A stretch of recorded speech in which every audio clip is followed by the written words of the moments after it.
পছন্দ হলো তাদের। সরি, ঠিক আছে, সমস্যা নেই। এটা আমার সিট।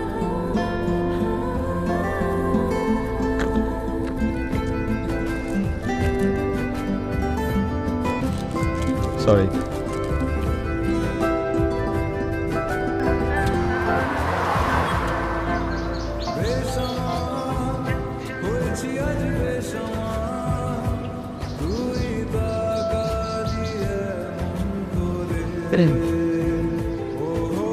একটা কথা বলি, জি বলেন। আপনারা মেয়েরা এমন কেন? মানে কখনো কি ভেবেছেন যে ছেলের সাথে আপনার বিয়ে ঠিক হয়েছে, সেই ছেলেকে মাঝ রাস্তায় ফেলে বিয়ের আগের দিন আপনার বয়ফ্রেন্ডের সাথে পালিয়ে যাওয়াটা কতটা বড় অন্যায় হয়েছে সেই ছেলের সাথে? না, ভাবেন না। বিয়ের দিন সেই ছেলেটার উপর দিয়ে কি যায় একটাবার সেটা ভেবে দেখেছেন? না, ভাবেন না। কারণ আপনারা স্বার্থপর, শুধুমাত্র নিজেদের কথা ভাবেন, নিজেদের স্বার্থ উদ্ধার হলেই আপনারা পালিয়ে যান। খুব খারাপ মানুষ আপনারা।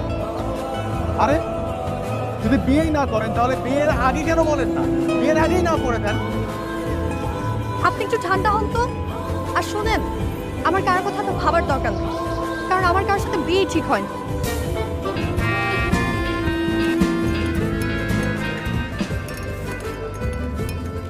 আপনি ঢাকায় আসার পর অনেক চুপচাপ হয়ে গেছেন। ওকে যত ভোলার চেষ্টা করছি আরো বেশি মনে পড়ছে। 10-12 দিন হয়ে গেল, একটা ফোনও নেই। হয়তো ভাবছে ওর লাইফ থেকে চলে গিয়েছি, ও বেঁচে গিয়েছে। শুধু শুধু ফোন করে আবার না বিপদে পড়ে যায়। একটা কথা বলি, আমাদের জীবনে যে মানুষগুলো আছে আমাদের উচিত তাদেরকে নিয়ে সুখী থাকা। আপনার ভাগ্যে যে আছে সে আপনার হবেই। আর আপনার এভাবে বসে আছো কেন? এভাবেই ঠিক আছে। বলো, কি যেন বলবে? অয়ন, আমি না বুঝতে পারছি না আমি কি করবো।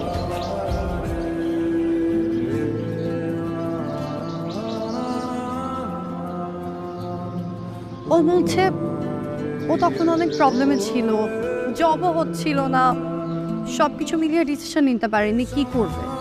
এখন চাকরি হয়েছে,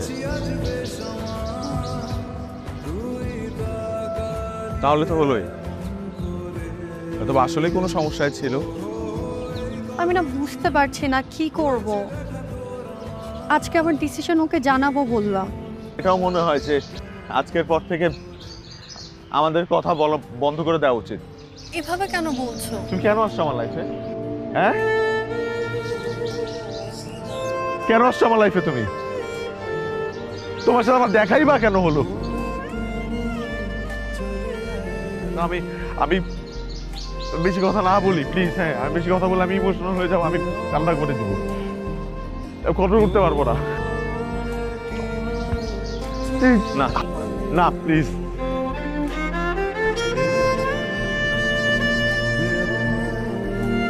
তুমি এখানে আসিস কোথায়? চলে গেছে। কেন? আমি আমি চলে যেতে বলেছি। কেন চলে যেতে বলেছো? কারণ কারণ আমার তোমাকে লাগবে।